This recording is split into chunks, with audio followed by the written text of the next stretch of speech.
Shalom, bienvenue dans le Seigneur. Que le Seigneur vous bénisse pour votre présence ici, cette chaîne YouTube de Rema Frequency TV. Et si c'est votre première fois, je vous prie de vous abonner,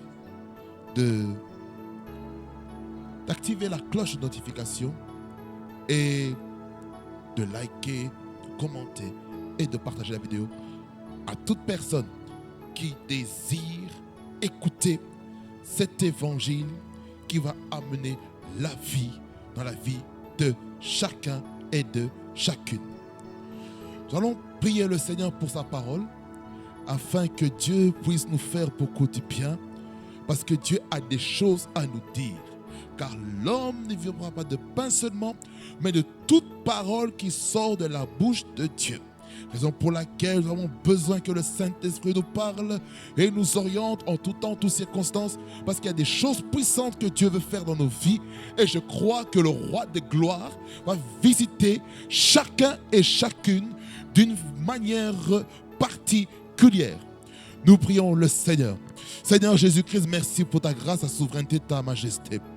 Toi, le ressuscité du troisième jour, le guide parfait, l'admirable conseiller, celui qui est lent à la colère, celui qui est riche en miséricorde, celui qui est riche en bonté, celui qui est riche en bienveillance, celui qui est riche en patience, celui qui est riche en amour, celui qui est riche en paix, en joie, celui qui est riche, Seigneur, en maîtrise de soi. C'est toi, Seigneur, Jésus-Christ, le lys des vallées, le narcisse de Saron, car nul n'est comme toi, nul ne fait des miracles que tu fais. Voilà pourquoi, Seigneur, en ce moment, je te remets, Seigneur, c'est entre tes mains. Je prie, Seigneur, que tu sanctifies et que tu purifies ta parole, afin que ta parole amène la vie et la vérité. Car, Seigneur, c'est poussé par l'Esprit de Dieu que les hommes ont parlé de ta part. Merci, Saint-Esprit, parce que c'est toi qui fais des choses nouvelles. Merci pour l'onction que tu libères pour ta parole. Sois loué, Seigneur, sois béni, le Prince de paix, le Prince de vie, au nom puissant de Jésus-Christ, que j'ai ainsi prié. Amen, amen, amen, amen. Nous prenons nos Bibles dans Lévitique, chapitre 6, le verset 5 à 6. La Bible dit ceci. Le feu brûlera sur l'autel. Il ne s'éteindra point. Chaque matin, le sacrificateur y allumera du bois, arrangera l'holocauste et brûlera la graisse des sacrifices d'action de grâce. Le feu brûlera continuellement sur l'autel. Il ne s'éteindra point. Amen. Acclamons le Seigneur sans le commentaire de qui que ce soit. J'intitule notre thème, je dirais même mieux, notre titre de ce message, les sacrifices et les offrandes. Ici, bien aimé dans le Seigneur, je suis dans le troisième axe.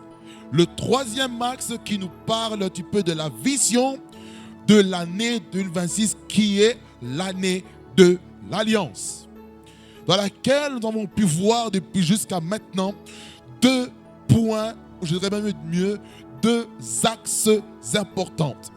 Nous avons vu l'axe de la sainteté et de la sanctification.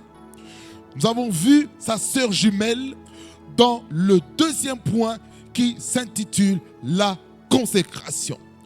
Nous savons que la consécration ne peut pas aller sans la sanctification et la sanctification ne peut pas aller sans la consécration. Et cette sanctification, cette consécration va nous amener à offrir des sacrifices et des offrandes. Quelqu'un dit Amen fort. Alors, il est important de comprendre c'est quoi un sacrifice, c'est quoi l'offrande. Il faut comprendre ceci que les sacrifices, en fait, c'est un don spécifique, c'est une demande spécifique que Dieu impose dans ton cœur pour une saison bien particulière. Nous voyons que les sacrifices, ce sont des choses qui sont demandées spécifiquement. Il y a un montant spécifique que Dieu te demande. Le sacrifice, ce sont des choses ce sont des types de dons qui dépassent les dons ordinaires qu'on appelle les offrandes. Et il faut comprendre que le sacrifice, c'est Dieu qui le demande. Tandis que l'offrande, c'est un don volontaire qui vient d'un bon cœur avec une attitude d'action de grâce. Dans l'offrande, comparée à un sacrifice, l'offrande, c'est toi-même qui détermine le montant que tu donneras à Dieu. Et bien sûr, il y a tout un comportement, il y a toute une attitude par rapport au don que nous ne parlerons pas ici en long et en large, parce que nous allons vraiment parler de cela durant l'année 2026. Là, je suis vraiment dans les grandes lignes.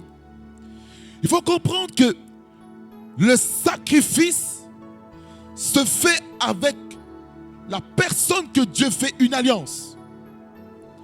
Il faut comprendre ceci, que dans toute l'histoire de la Bible, il y a des dispensations. On a premièrement la dispensation de l'innocence avec Adam et Ève qui vivaient innocemment leur vie dans le jardin d'Éden jusqu'au jour où ils ont péché dans Genèse 3 et qu'ils ont été chassés de la présence de Dieu. Ensuite, on entre dans la deuxième dispensation, c'est la dispensation maintenant de la conscience. La conscience, on le voit au travers Caïn et Abel lors des offrandes que nous verrons plus tard dans la loi de la première mention de sacrifices et des offrandes.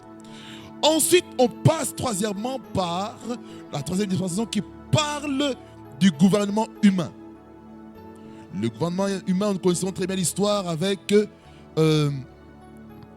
la tour de Babel dans laquelle les hommes voulaient faire une tour pour atteindre Dieu. Et ils avaient un même langage qui pouvait les amener à aller loin. Mais Dieu, avec la Trinité, avec le Fils et le Saint-Esprit, ils ont travaillé en collaboration pour semer maintenant les discords au milieu d'eux en multipliant les langues qu'ils ne comprennent pas afin qu'ils puissent se déployer, accomplir la mission dans laquelle Dieu disait de se multiplier et de remplir la terre. Après la dispensation, avant qu'on ait dans la dispensation de la promesse, il y a notre histoire à part la tour de Babel. Nous avons aussi l'histoire de Noé avec le déluge. Alors, la quatrième dispensation de la promesse avec Abraham et les patriarches d'Israël.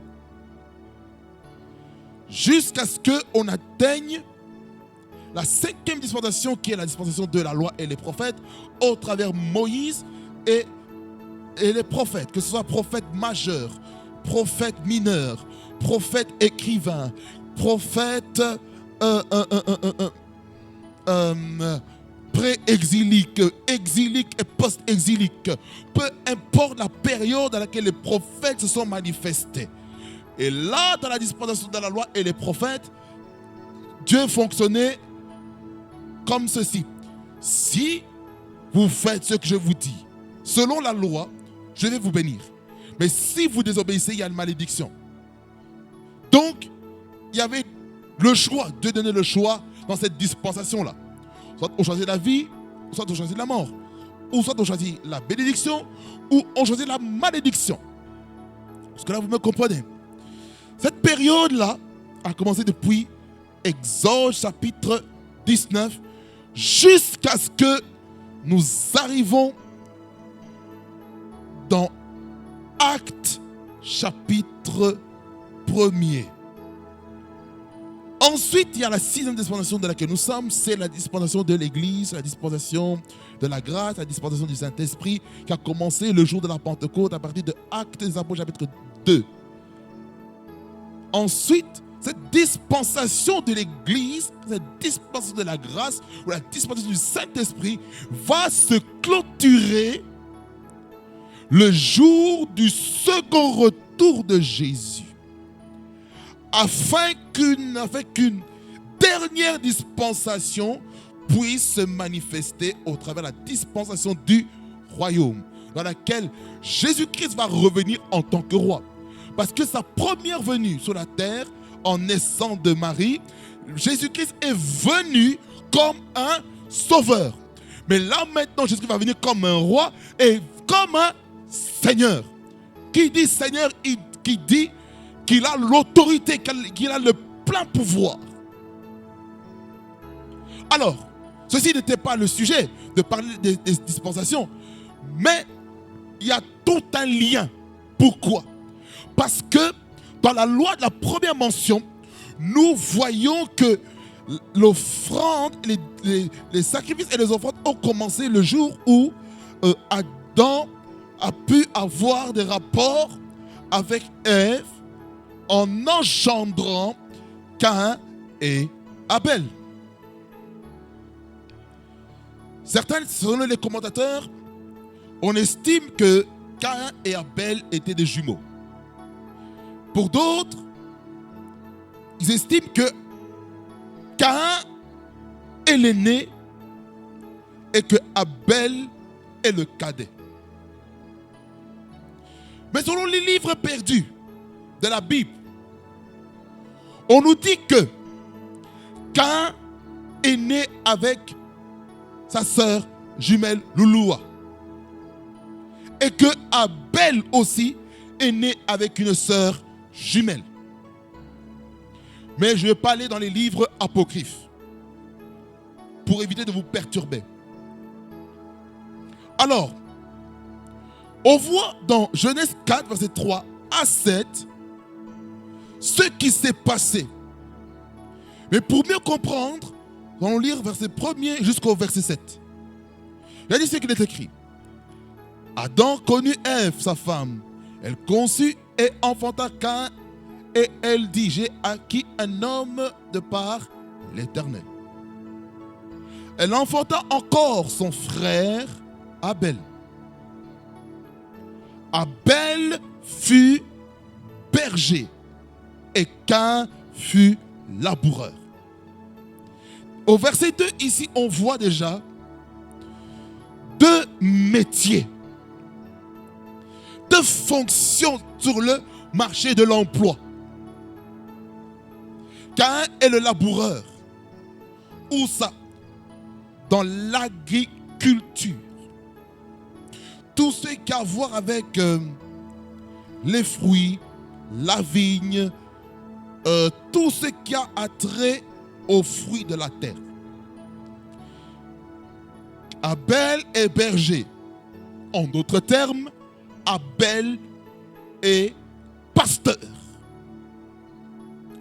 Et je dirais que c'est là qu'on voit la loi de la première mention du ministère pastoral au travers Abel.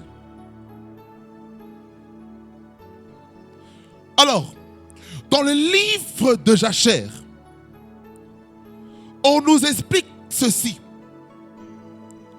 Avant que Caïn tue Abel, on nous explique qu'il y a eu une dispute. Comment cette dispute s'est déclenchée? Cette dispute s'est déclenchée au moment où une brebis qui appartenait à Abel avait piétiné sur la culture, le terrain agricole d'Abel. Ensuite, ils ont commencé à se disputer. En disant, quel rapport y a-t-il entre toi et moi pour que... Là, j'ai parlé d'Abel. Quel rapport y a-t-il entre toi et moi pour que tes brebis piétinent sur mon champ. Qu'est-ce qui se passe encore? Abel dit, quel rapport y a-t-il? Quel rapport y a-t-il entre toi et moi, toi qui prends la laine de mes brebis? Qu'est-ce qui se passe? Dispute. Ensuite, il y a eu quoi? Fratricide. Ça, ce sont les détails que le livre de la Genèse ne nous dit pas. Alors, continuons à lire, versets 3 à 7. Au bout de quelque temps, Caïn fit à l'Éternel une offrande, des fruits de la terre. Et Abel, de son côté, en fit une des premiers-nés de son troupeau et de leur graisse. L'Éternel porta un regard favorable sur Abel et sur son offrande. Mais il ne porta pas un regard favorable sur Caïn et son offrande. Caïn fut très irrité et son visage fut abattu. Et l'Éternel dit à Caïn, pourquoi es-tu irrité? Et pourquoi ton visage est-il abattu? Certainement, si tu agis bien, tu relèveras ton visage. Et si tu agis mal, le péché se couche à la porte. Et ses désirs se portent vers toi, mais toi domines sur lui. Deux contrastes dans cette loi de la première mention. On a Abel qui donne les premiers-nés de son troupeau et de leur graisse. Donc, ici, le sang a coulé. Si on doit le dire prophétiquement, le sang qui a coulé de ces premiers-nés représente ici Jésus-Christ. Ce premier-né. Jésus-Christ, il est le premier-né d'une nouvelle race de personnes. Une race de rachetés. Une race qui est venue pour racheter l'humanité entière. Jésus-Christ est venu comme notre frère aîné pour être le grand frère de plusieurs frères et sœurs qui vont venir après lui par l'œuvre salvatrice et sacrificielle sur la croix de Golgotha. N'est-ce pas? Premier-né. Lorsqu'on lit les Saintes Écritures, dans les livres d'Exode, Lévitique, Nombre, Deutéronome, on nous explique ceci, que les premiers-nés, que ce soit humains comme animaliers, appartiennent exclusivement à Dieu. Ça veut dire que le premier-né est une propriété exclusive de Dieu. Est-ce que quelqu'un comprend jusqu'ici? Alors, le sang a coulé, qui symbolise le sang de Jésus, le sang qui purifie, qui sanctifie et qui lave de tout péché et de toute iniquité. La graisse, c'est quoi? C'est l'onction du Saint-Esprit. On nous explique que Jésus-Christ, non seulement il a le sang, mais la graisse représente l'onction du Saint-Esprit qui est sur lui. Et c'est pour cela, lorsqu'on lit Esaïe chapitre 61, que nous connaissons bien, qui dit que l'Esprit de l'Éternel Dieu est sur moi, car il m'a oint pour annoncer la bonne nouvelle aux pauvres.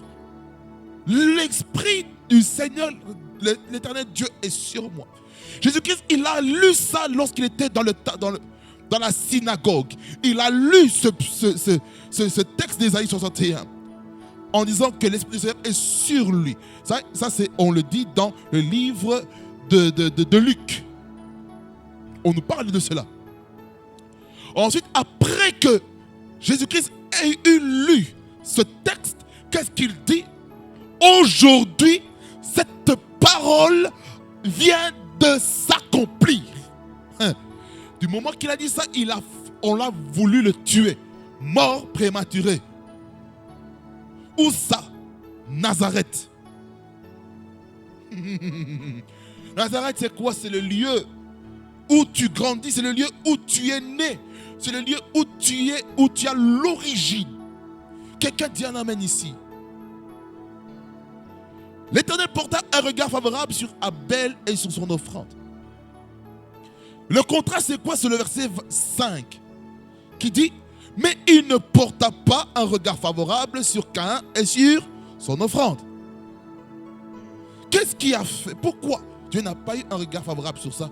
Parce que Caïn a donné le fruit qui venait de la terre dans laquelle Dieu avait maudit. La terre était maudite.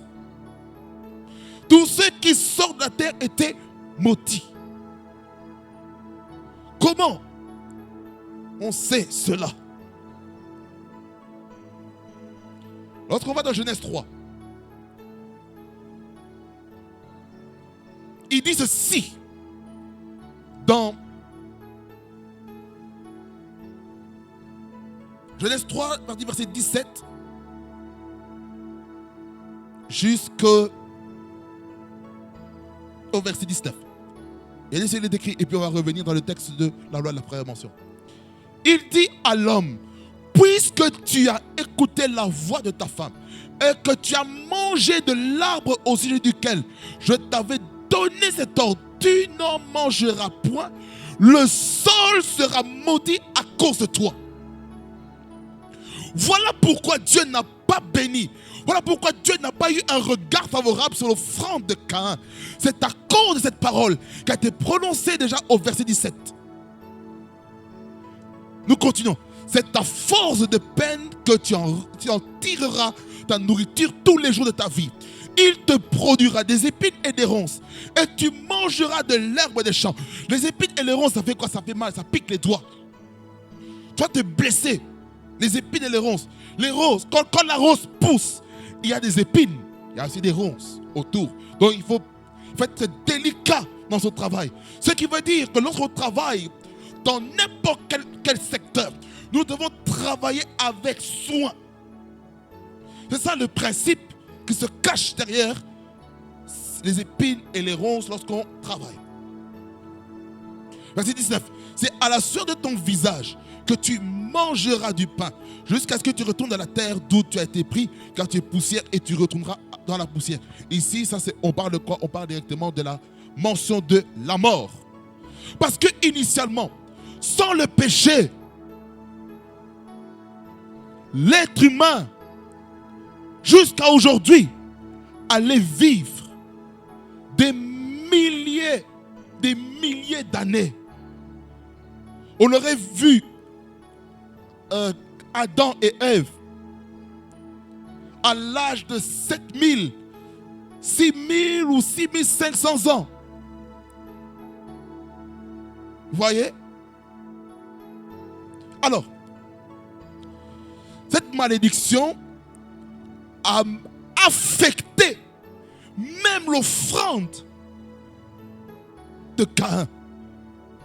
Et c'est comme ça que Caïn a été irrité. Il est écrit: Caïn fut très irrité et son visage fut abattu.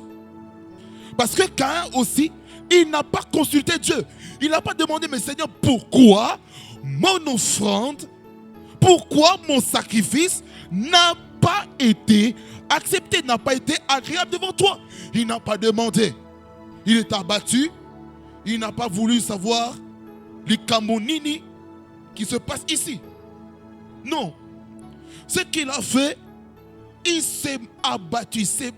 Il a commencé à se morfondre sur lui. Il a commencé à cultiver des choses bizarres en lui.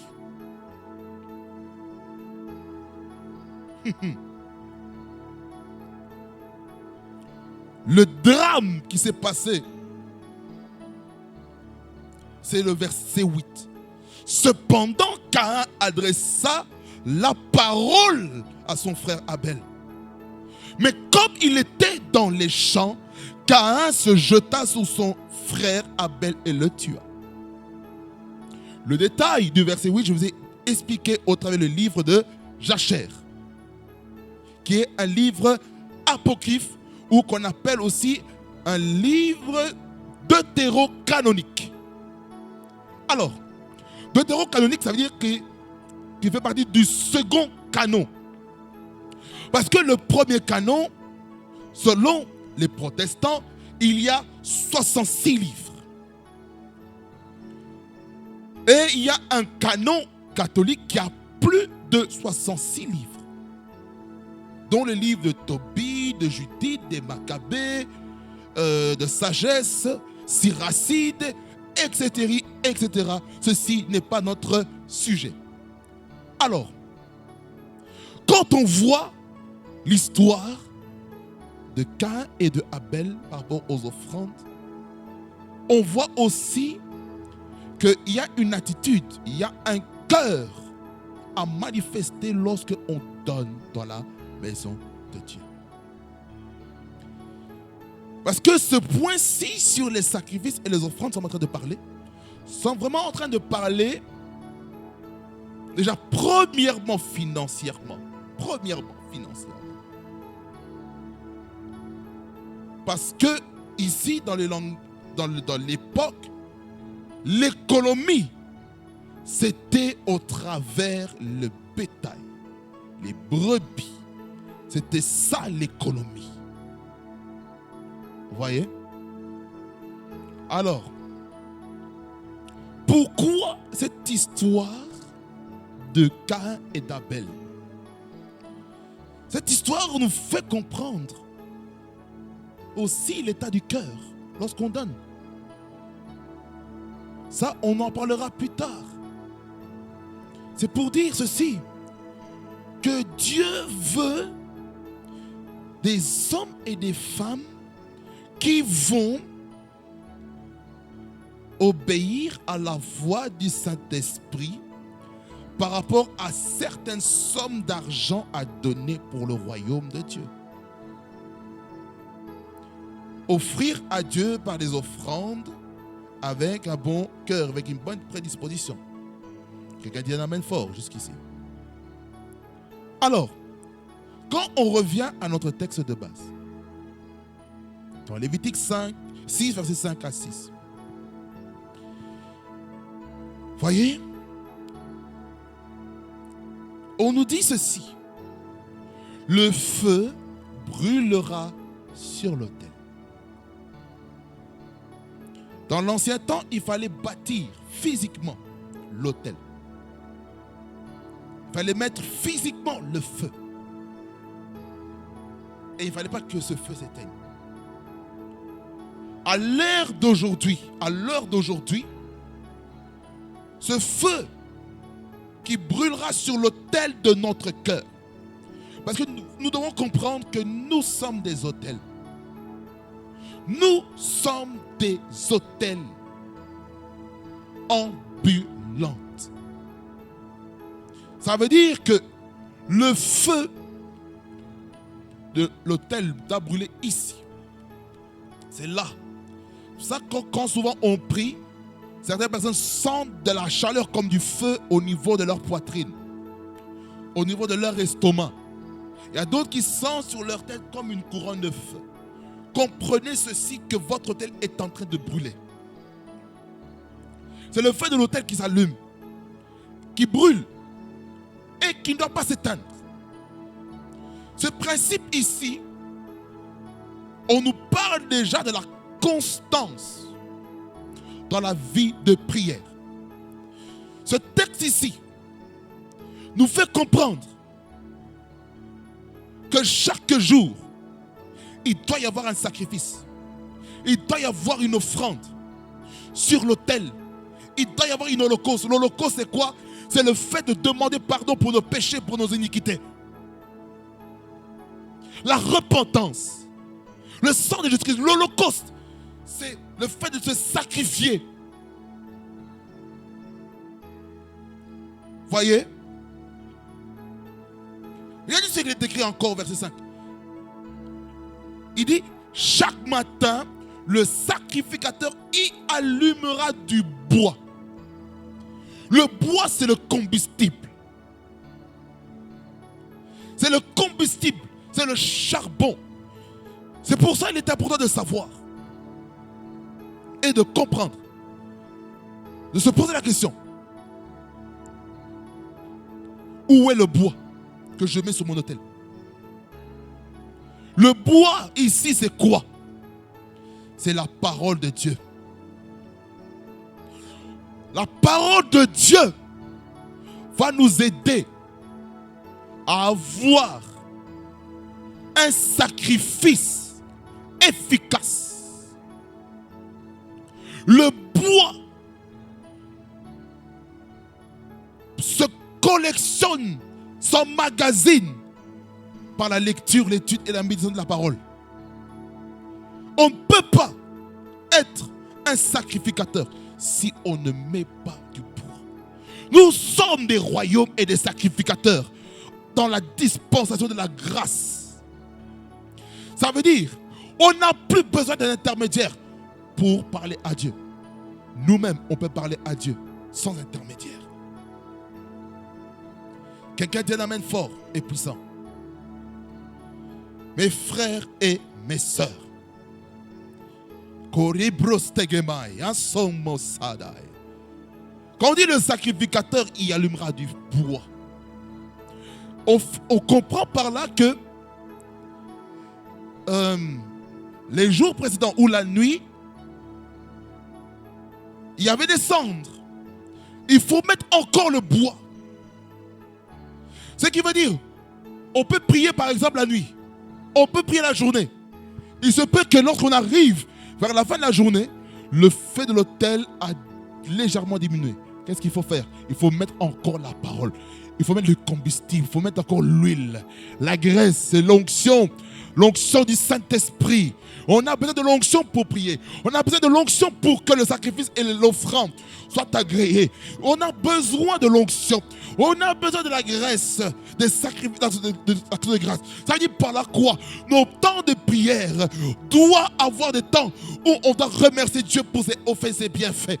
Parce que lorsqu'on rend grâce à Dieu, on est reconnaissant pour ce qu'il fait.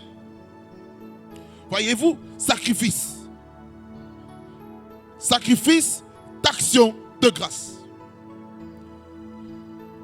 Ça, c'est le deuxième type de sacrifice. Là, je parle de sacrifice au terme financier, dans la définition. Mais il y a aussi le sacrifice d'action de grâce. Selon le texte ici. C'est le fait de remercier Dieu pour tout ce qu'il fait. Alors, qu'est-ce qu'il faut qu'on comprenne? Je sens l'onction de Dieu très fort. La Bible dit au verset 6, le feu brûlera continuellement sur l'autel. Il ne s'éteindra point. C'est la quantième fois qu'il le dit, c'est la deuxième fois. Quand une chose est dite 2 ou 3 fois, la vérité est établie. Et c'est la déposition de 2 ou de 3 témoins que la vérité est établie. Raison pour laquelle il faut comprendre que chacun d'entre nous, nous devons avoir un ministère puissant de l'autel. L'autel. L'autel, c'est quoi?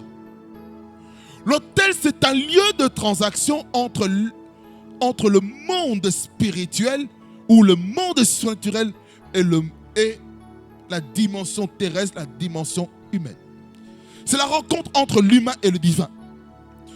L'autel, c'est la piste d'atterrissage pour que Dieu puisse atterrir, pour prendre les prières, pour prendre les supplications, pour prendre les actions de grâce, pour prendre les holocaustes, pour prendre les fardeaux, pour prendre toutes choses, les requêtes, les prières qui sont faites sur la terre, pour les ramener au ciel, afin que lorsque Dieu va renvoyer les réponses sur la terre, nous allons voir l'éclair et la foudre. Comme il est écrit dans Apocalypse chapitre 6 qui nous parle de cela. Lorsque Dieu répond à la prière, la foudre et l'éclair s'abattent sur la terre comme une réponse. Alors, nous devons être des hommes et des femmes qui avons un business de l'autel. un business de prière. Un business de sacrifice, d'action de grâce. Et là, nous m'a dit ma kodobasia. Lopokoto maïsokloto maïsta. Lokotu wasatiyama hasta. Okotosi yamakata. Lunu musuni yamaini mokosia. Edo suke yomo la saï. Akolomosa. Akolosi elebosh. Lorsque le feu, oh mantassa, lorsque le feu de l'autel vient, dans le business de l'autel,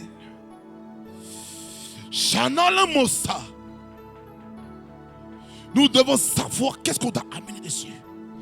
C'est pourquoi n'amène pas n'importe quelle prière sur l'autel. Si des prières ont pour but de satisfaire tes besoins, de satisfaire tes motivations, au lieu d'accomplir le programme de Dieu, tu n'iras pas loin, mon frère, ma soeur. Raison pour laquelle il faut être un homme et une femme qui aiment se sacrifier, qui aiment, alléluia, se donner pleinement sur l'autel du sacrifice. Lorsque Abraham, Dieu lui a demandé d'offrir Isaac comme un sacrifice, son fils unique. Parce que dans le programme de Dieu, Dieu ne voyait pas Ismaël. Ismaël qui est un enfant hors mariage, out of wedlock, un enfant qui vient de la servante de Sarah, Remoroshaya. Il y avait une promesse pour Ismaël, mais Ismaël n'était pas le fils de la promesse, mais le fils de la promesse devait naître de Sarah, et Sarah a donné naissance, Lamashikata, à Isaac. Et lorsque il est arrivé à un âge avancé, les Écritures nous disent que Dieu a demandé à Abraham d'aller offrir son fils unique pour aller le crucifier. Qu'est-ce qui se passe? Il prend le bois, il prend tous les équipements qu'il faut. Le bois était là. Le bois de la parole, le bois de la croix, le bois de la crucifixion. Ça veut dire par la croix, lorsqu'on est sur l'autel, nous devons crucifier notre chair. Souvenez-vous ce que je vous ai dit. Premièrement, comme le premier point, premier axe pour l'année 2026, c'est quoi? C'est la sanctification, c'est la sainteté. Deuxièmement, je vais parler de la consécration. Écoutez-moi bien, la consécration et la sanctification va vous amener à la croix. Ça va vous amener sur le bois. Parce que je sais que Jésus-Christ, lorsqu'il était mort sur la croix, il s'est offert. Le sang a coulé, l'eau a coulé depuis sa côte. Ramukotaya Sadikosa. C'est ce qui se passe. C'est ce qui se passe lorsque dans Genèse 2, Amasotoka, l'homme a été mis dans un profond sommeil dans lequel Dieu le Père, le créateur de toutes choses, a pu retirer une côte de la côte de l'homme pour former un autre corps, afin de créer son vis-à-vis. Son vis-à-vis, c'est la femme. Voici ce qu'il a dit. Cet homme, il a dit, voici cette fois-ci l'os de mes os, chair de ma chair, et on l'appellera femme. Ça veut dire par la croix, ce qui s'est passé sur la croix de Golgotha, lorsque Jésus-Christ est mort et que le sang et l'eau a coulé. C'était la naissance de l'église, la naissance de l'épouse qui est l'église. Parce que la Bible déclare, tu es pierre et sous ce roc je bâtirai mon église et les portes du séjour des morts ne prévaudront point contre elle. Il a dit ceci, Jésus-Christ, Ramasata dans Matthieu 16, à partir du verset 17 et le suivant. Il a dit, je te donnerai les clés. Parce que Jésus-Christ a donné les clés à l'apôtre Pierre qui était avant Simeon, mais Dieu a donné un autre nom. Il a changé son identité. Même si Krotos, même si Amoshakumai, même si Pierre, Ayatsotokota, Akotosa, Akolobosa, Ayamosoko, Akosamulai, même si Pierre a renié le maître à 3 reprises, même s'il a renié, qu'est-ce qui s'est passé? Au final, Jésus-Christ lui a posé la question à 3 reprises. Simon, fils de Jonas, m'aimes-tu? Ici, Jésus-Christ est en train de dire, Simon, fils de Jonas, agapao moi. M'aimes-tu? Agapao moi. Agapes. Agapes, moi. Qu'est-ce qu'il dit? Tu sais que je te filéo, toi. Qu'est-ce que je te dis à 3 reprises? Paix mes brebis, paix mes agneaux, à 3 reprises. C'est pour dire que même malgré que Pierre avait fauté, malgré que Pierre était fait de chair et de sang, et que l'erreur était humaine, mais Jésus-Christ, il a récupéré.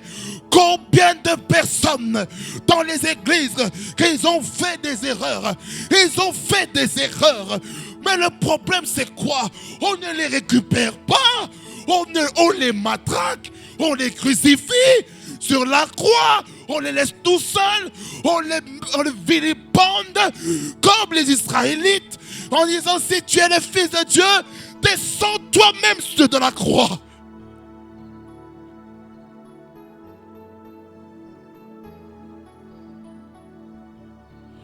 Pour changer une vie, une verge dans ta présence fleurit. Tu peux tout changer. Emmanuel, Gilles Lébro. Tu peux tout changer. Écoutez. Marabraso godobay estegobay. Limosi ajumene sumai. Ingoma kasanga bosheling lokonomo sugay. Lingo sogra sajama legay. C'est pourquoi lorsque quelqu'un fautait dans la foi chrétienne, il faut lui dire, mon frère, reviens, reviens, reviens. On te pardonne, on ne te juge pas, on ne te condamne pas. Viens, on va te restaurer. On va prier pour toi, on va intercéder pour toi, pour que tu puisses vivre des temps nouveaux, des temps de délivrance, un temps de restauration de ta vie. C'est pourquoi, lorsqu'il y a des gens qui vivent des temps de crise dans leur vie, nous devons prier pour eux. Tant qu'il n'y a pas de prière pour eux, nous ne pourrons pas aller de l'avant. Raison pour laquelle nous avons besoin des hommes et des femmes, des serviteurs et des servants de Dieu qui vont faire une œuvre puissante pour ramener les choses nouvelles au nom de Jésus-Christ. Le sacrifice, le business de l'autel. C'est sur ça que je suis en train de parler. Enima Santa Kotoka Pawa. Roku Macheno Kloto Milege Sabadai. Robotoko Minembroko Balabrege Antumana Scam Nokos. E como no kunu kuriba kuma, mulokuma leprokunu, suduzine, emuluna, anataska, munusunta, munustundumai. Lorsque munaka nikoso lomashi, antunu mustutukuta, lenuma, leno lobokoti, ikuru magrituka, langrutu menegrestaji, angrutu makatakanta, angrutu menetesko nunusup, enteteteya satia tatataya. L'autel du sacrifice de la prière. L'autel de la prière. L'autel de l'intercession. L'autel de l'intercession. Il faut qu'on augmente dans l'autel de l'intercession. Nous devons monter de niveau. Nous devons monter de niveau. Nous devons monter de niveau. Nous ne devons pas rester au même niveau. Il faut que lorsqu'on prie, les choses bougent. Il faut que lorsqu'on offre des sacrifices, des offrandes, des actes de grâce, de manière financière, Dieu fait des choses. Lorsqu'on sert Dieu, lorsqu'on se sacrifie pour le royaume, il faut qu'on voit une différence dans ta vie.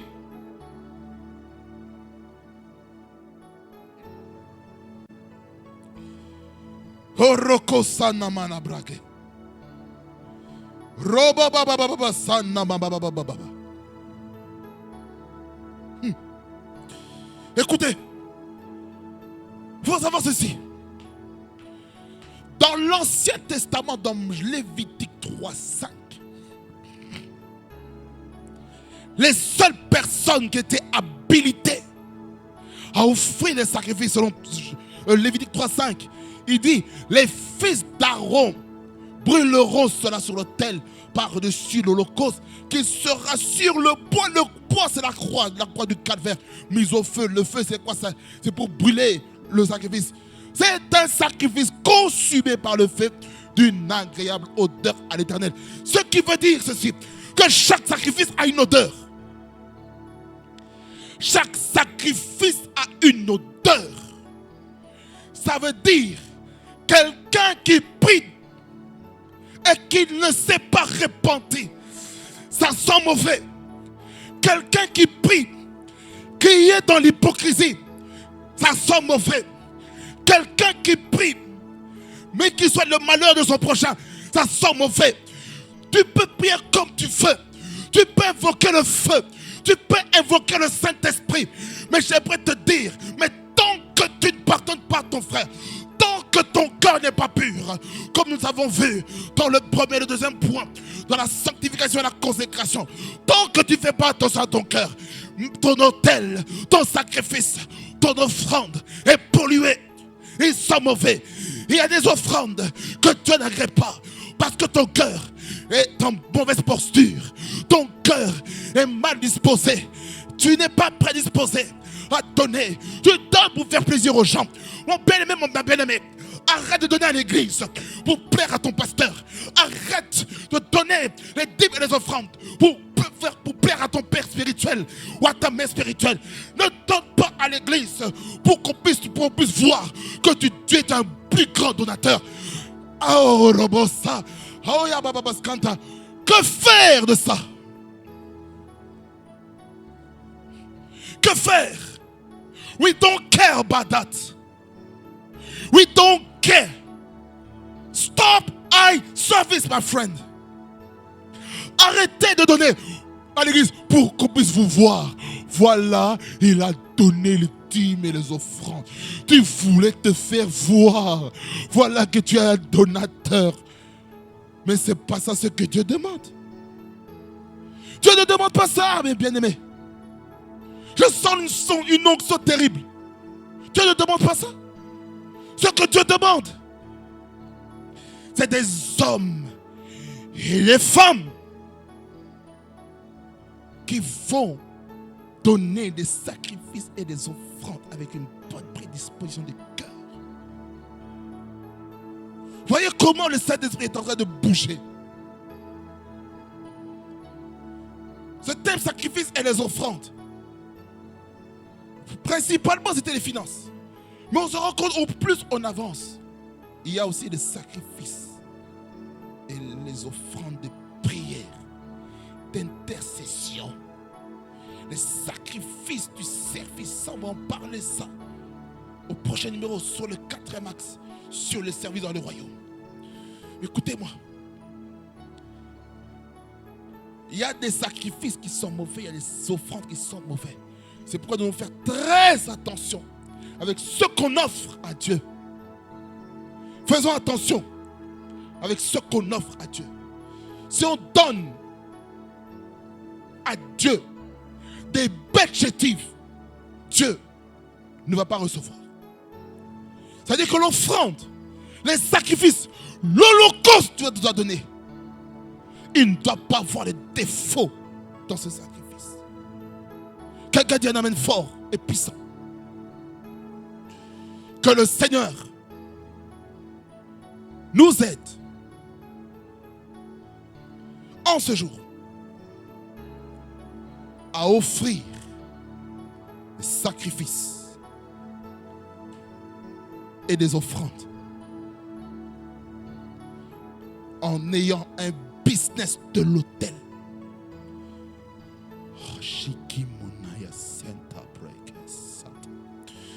Que ça vous bénisse. Nous prions le Seigneur.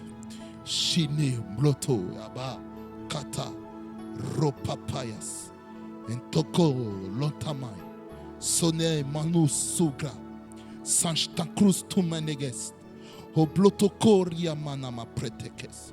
Minambresto mine shenei. Luna shanigo brastajai. A cruz tu jem lukuna mana kanti monosinta. Roman lo shalino stojam na kantigo to costente. Ramuto kanti crosto mini cresti crostoma. Zento mrito shatina mana telegest. O jumbrako makatele no monto loto teresteco. Sanglo suma gena. Seigneur, merci pour ce temps de la parole. Seigneur, merci parce que tu nous fais comprendre des choses puissantes concernant les sacrifices et les offrandes.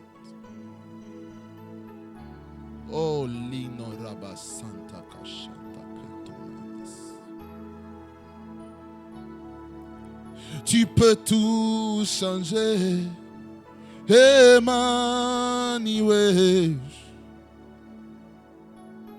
Une heure dans ta présence suffit pour changer une fille.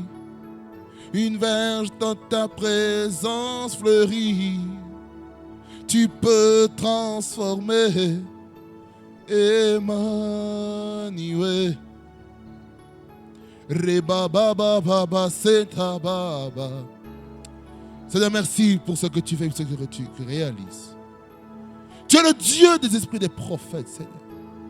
Merci pour ce temps de la parole, Seigneur, qui a été puissant et efficace. Merci pour la dimension spirituelle que tu amènes. Seigneur, sois loué, Seigneur, sois béni, toi, le Dieu des esprits des prophètes. Règne en maître au nom de Jésus-Christ. Au nom de Jésus. Louange, honneur et majesté reviennent à toi, le roi des rois.